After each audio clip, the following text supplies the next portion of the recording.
వేడి వేడి సామన్ fish curry అండి. చాలా చాలా బాగా కుదిరింది. మీకు నేను చూపిస్తాను ఎలా చేశానో రాయలసీమ స్టైల్‌లో. సో, దీనికి కావాల్సిన ఇంగ్రీడియెంట్స్ ఏంటో చూసేద్దాం. ఇప్పుడు నా దగ్గర నేను తీసుకునేది సామన్ ఫిల్లెట్స్ అండి. అది షాప్‌లో దొరుకుతుంది అలాంటి ప్యాకెట్ మీకు. అది నేను 4 ఉండే ఆ ప్యాకెట్‌లో.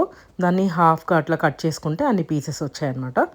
దాంట్లోకి ఒక 2 onions, medium size onions and 5 green chillies and 1 tomato తీసుకున్నానండి నేను. సో, ఇంకా నేను ఒక చింతపండు నిమ్మకాయ అంత సైజు, స్మాల్ నిమ్మకాయ అంత సైజు తీసుకోవాలా. సో, ముందు మనము దీన్ని ఎలా మ్యారినేట్ చేసుకోవాలో చూసుకుందాము. 1.5 టీ స్పూన్ నేను కారం వేస్తున్నానండి ఇందులోకి. మీకు కారం వద్దనుకుంటే తక్కువ చేసుకోవచ్చు, కానీ ఫిష్ కర్రీలోకి కారం చాలా బాగుంటుంది ఎక్కువ ఉంటే. ఇది వచ్చేసి మన ధనియా పౌడర్ అండి. 1.5 టీ స్పూన్ వేసాను. తర్వాత 1.5 టీ స్పూన్ వచ్చేసి జీరా powder and half teaspoon పసుపు. సో, పసుపు నేను ఎందుకు తక్కువ వేసానంటే నేను ఆల్రెడీ ముక్కల్ని కడిగినాను పసుపుతో. అండ్ ఉప్పు తగినంత అండి, మీకు ఎంత కావాలో అంత వేసుకోండి ఉప్పు. తర్వాత కావాలంటే మనం కర్రీ చేసేటప్పుడు వేసుకోవచ్చు. హాఫ్ టీ స్పూన్ వచ్చేసి garam masala powder and 2 teaspoons వచ్చేసి ఆలివ్ ఆయిల్ వేసానండి ఇందులోకి. బాగా మ్యారినేట్ చేసుకోండి. అంత ముక్కలకి ఆ గ్రేవీ పట్టేలా మీరు మంచిగా కలుపుకోండి, మ్యారినేట్ అయ్యేలా చేయండి. మ్యారినేట్ చేసుకున్నాక మనము ప్యాన్ పెట్టేసుకుందాం. ఇది ఎక్కువసేపు మ్యారినేషన్ అవసరం ఉండదండి. సో, ప్యాన్ పెట్టేసుకున్నాను నేను. కొంచెము బాగా ఆ ప్యాన్ కొంచెం వేడైనాక దాంట్లోకి ఆయిల్ వేసేసుకోండి. నేను ఇక్కడ తీసి పెట్టుకున్నాను చూడండి, నిమ్మకాయ నీళ్ళు వేసేసి మైక్రోవేవ్ చేస్తున్నాను ఒక 30 to 40 సెకండ్స్. సో, నేను ఆయిల్ వచ్చేసి ఒక 8 టేబుల్ స్పూన్స్ వేసానండి. మీరు తగినంత వేసుకోండి. మీకు ఆయిల్ తక్కువ కావాలి అంటే తక్కువ వేసుకోండి. ఫిష్ కర్రీకి ఎలాగైనా ఆయిల్ కొంచెము ఎక్కువ పడుతుందండి. దీంట్లోకి వచ్చేసి ఆనియన్ అదే మనం కోసి పెట్టుకున్నవన్నీ వేసేసేయాలా. సో, కొంచెం వేసాక మనము దాంట్లోకి కొంచెం హాఫ్ టీ స్పూన్ జీరా వేస్తున్నానండి. అది వేసేసి బాగా కలిపేసుకోండి ఆనియన్స్ని అన్నీ. కొంచెం బ్రౌనిష్గా రావాలన్నమాట. ఆనియన్స్ ఫ్రై అవ్వాలా బాగా. కొద్దిసేపు ఒక 5 మినిట్స్ అట్లా ఫ్రై చేయండి. దాంట్లోకి నేను బాగా ఫ్రై అవ్వటానికి కొంచెం సాల్ట్ వేసాను ఇందులో. కొంచెం బ్రౌన్ అయ్యేంత వరకు ఉంటే చాలా టేస్టీగా ఉంటుంది. ఇదిగోండి, నేను ఒక టొమాటో తీసి పెట్టుకున్నా కదా, అది కట్ చేసి పక్కన పెట్టుకున్నాను నేను. సో, ఎంతమందికి సామన్ కర్రీ ఇష్టమో నాకు చెప్పండి కమెంట్స్లో. సామన్ కర్రీ చాలా బాగుంటుందండి. ఎప్పుడన్నా ట్రై చేయకపోతే చేయండి. సో, చూసారా బ్రౌన్గా అయిపోయింది, తెలుస్తుంది బ్రౌన్గా. ఇంకొంచెం బ్రౌన్ అయినాక మనము దీంట్లోకి అల్లం వెల్లుల్లి పేస్ట్ వేద్దాం. కొంచెం అవ్వాలండి బ్రౌన్. సో, సామన్ కర్రీ ఇష్టమైన వాళ్ళు ఉండరు. సామన్ ఫ్రై బాగుంటుంది, at the same time సామన్ fish curry కూడా చాలా బాగుంటుందండి.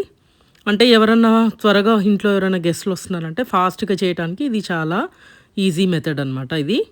ఇదిగోండి, నేను 1 teaspoon ginger garlic paste వేస్తున్నాను దాంట్లోకి. జింజర్ గార్లిక్ పేస్ట్ బాగా ఫ్రై అవ్వాలండి. పచ్చివాసన పోయేంత దాకా తిప్పుకోండి చక్కగా. మంచి వాసన వస్తుంది జింజర్ గార్లిక్ పేస్ట్ వేయంగానే. సో, అది కొంచెం బాగా ఫ్రై అయినాక మీరు ఏదైతే ఈ ఆనియన్స్ మాడకుండా చూసుకోండి, మరీ బ్రౌన్గా కాదు, కొంచెం మాడకుండా చూసుకోండి. టేస్ట్ చాలా బాగుంటుంది. లేదంటే మాడిన వాసన వస్తుంది కర్రీ అంతా. ఇప్పుడు నేను టొమాటోస్ వేసేస్తున్నాను దాంట్లోకి. ఒక టొమాటోనే కట్ చేసుకున్నాం కదా మనము, దాన్ని వేసుకోవాలా. కొంచెం మెత్తగా, అంటే ఆ టొమాటో ముక్కలు పచ్చివాసన పోయి కొంచెం మెత్తగా సాఫ్ట్ టెండర్గా తయారవుతాయి కదా, అప్పుడు వరకు ఉంచుకోవాలి. మూత పెట్టేసి నేను ఒక 5 మినిట్స్ అట్లా పెట్టానండి, మూత తీయకుండా. మీరు 5 మినిట్స్ పెట్టండి. ఇదిగోండి, నేను మైక్రోవేవ్ చేసుకున్న నిమ్మకాయ, అది కొంచెం నేను స్క్వీజ్ చేస్తున్నాను. నిమ్మకాయ జ్యూస్ తీస్తున్నాను. సారీ, నిమ్మకాయ కాదు, చింతపండు జ్యూస్ తీస్తున్నాను. సో, అది కొంచెం సేపు ఒక 5 మినిట్స్ అయినాక తీయండి మూత. చూసారా మెత్తబడింది టొమాటోస్, తెలిసిపోతుంది ఓపెన్ చేయంగానే. సో, దీన్ని మరీ పేస్ట్ లాగా అవసరం లేదండి. టొమాటో అక్కడ కనిపించినా కూడా బాగానే ఉంటుంది. ఓన్లీ థింగ్ ఈజ్ పచ్చిదనం పోవాలా, పచ్చివాసన తెలిసిపోతుంది మనకి. వాసన చూసారంటే మీరు ఆ గరిటెతో కొంచెము తెలిసిపోతుంది అనమాట, పచ్చివాసన వస్తుందా లేదా అనేది టొమాటో. సో, ఇప్పుడు నేను మ్యారినేట్ చేసిన ముక్కల్ని అన్నీ వేసేస్తున్నానండి. నిదానంగా మొత్తం ప్యాన్ అంతా స్ప్రెడ్ చేసుకోండి, ఒకదాని మీద ఒకటి లేకుండా నీట్గా స్ప్రెడ్ చేసుకొని. ఇప్పుడు నేను ఆ గిన్నె ఉంది కదండి, దాంట్లో గ్రేవీ లాగా ఉంది కదా, అందులో కొంచెం వాటర్ వేస్తున్నాను. ఓకే, కొంచెం వాటర్ వేసేసి అదే వాటర్ని మనము దాంట్లోకి వేసేస్తానమాట.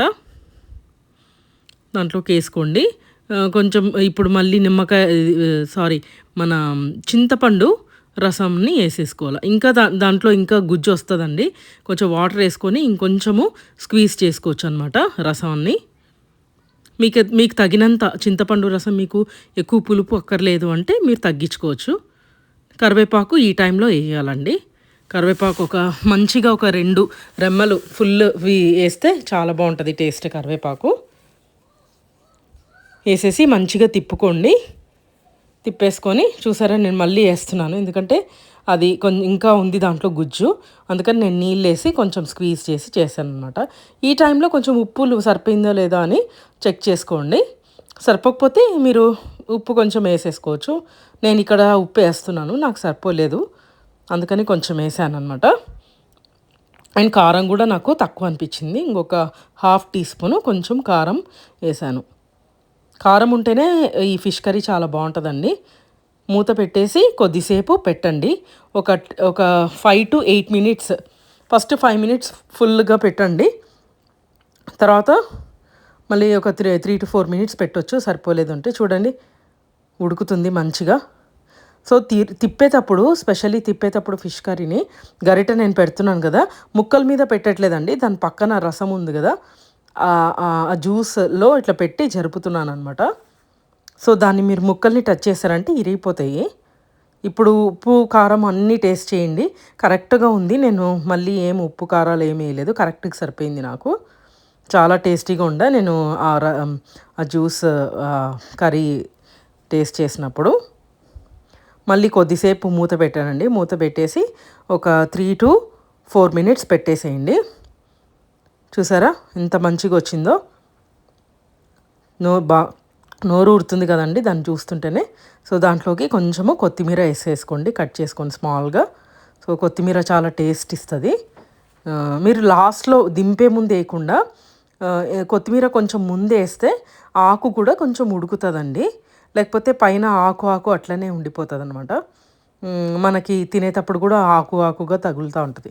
సో అందుని బట్టి మీరు ఏం చేస్తారంటే ముందుగానే దింపక ముందే కొంచెం 5 మినిట్స్ ముందు దింపుతామనగా ఆ టైంలో మీరు కొత్తిమీర వేసేసుకోండి దాంట్లోకి. సో నేను మూత పెట్టేస్తున్నాను కొద్దిసేపు, ఒక 2 to 3 మినిట్స్ మూత పెట్టేసేసి దింపేస్తాను. తర్వాత దగ్గరకు వచ్చింది చూడండి, ఎంత దగ్గరకు వచ్చిందో.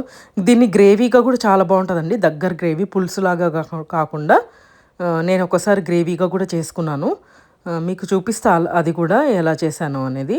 ఈసారి నేను కొంచెము పులుసు పెట్టాను అనమాట దీంతో. సామన్కి ఏంటంటే కొంచెము చింతపండు ఎక్కువ పడుతుందండి. సామన్ చాలా ఎక్కువ పీల్ చేసుకుంటుంది అనమాట. సామన్ మందంగా ఉంటుంది కదా ఫిష్, దానికి కొంచెం ఎక్కువ పడుతుంది. చూడండి ఎంత బాగా వచ్చిందో. రెడీ అయిపోయిందండి salmon fry, salmon curry. I hope you like it. మీకు ఇష్టమైతే సబ్స్క్రైబ్ చేసుకోండి నా ఛానల్ని. అండ్ ఇక్కడ నేను అన్నము రెడీగా వేడి చేసుకున్నాను చూడండి. సామన్ ఫిష్ కర్రీ చాలా బాగా కుదిరిందండి, మీరు కూడా ట్రై చేయండి. నేను ఒక ముద్ద తిని మీకు చూపిస్తాను, అది చాలా వేడిగా ఉంది. ఫిష్ కరెక్ట్గా ఉడికిందండి, దాన్ని కట్ చేస్తే కూడా చాలా సాఫ్ట్గా ఉండే అనమాట. చాలా బాగా కుదిరింది ఫిష్. మీకు ఎవరికైనా సామన్ మీరు లేదు ఫ్రై కాకుండా కర్రీ చేయాలి అని అంటే ఇలా చేసుకోవచ్చు అనమాట. ఇది ఆల్మోస్ట్ రాయలసీమ సైడ్ మేము ఇలాగే చేసుకుంటామండి.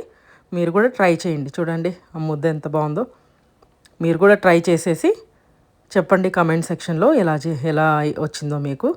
అండ్ మస్ట్ ట్రై రెసిపీ అండి ఇది. సో నా వీడియోస్ కింద మీకు నచ్చితే ఖచ్చితంగా సబ్స్క్రైబ్ చేసుకోండి, లైక్ అండ్ షేర్ అండి. Thank you all for watching.